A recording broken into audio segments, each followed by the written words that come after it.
À Madagascar, le fils du président étudie dans une école suisse à plus de 150 000 euros, tandis que 75% de la population vit sous le seuil de pauvreté. Confucius disait « Il est honteux d'être riche dans un pays pauvre ». Mais à Madagascar, la honte semble avoir été étouffée par l'impunité. Malgré ses immenses richesses, Madagascar demeure parmi l'un des pays les plus pauvres au monde. Le PIB par habitant y est de 500 $. D'après la Banque mondiale, 90% de la population vit avec moins de 3 $ par jour, et tout ça dans un contexte de corruption et d'inégalité criante. Hier, jeudi 25 septembre, des milliers de Malgaches se sont déplacés dans la capitale pour aller manifester. Parmi les causes, on retrouve la corruption endémique. Sur les 180 pays se situant dans l'indice de perception de la corruption, Madagascar se situe 154e.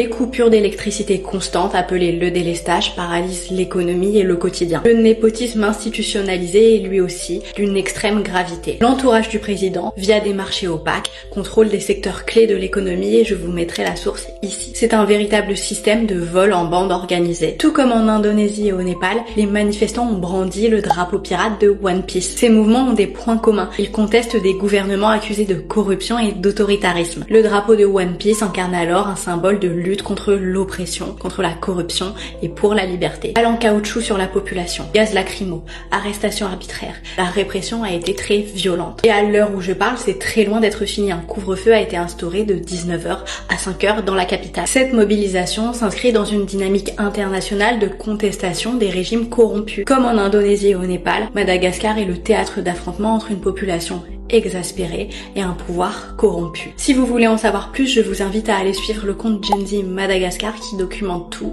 en direct.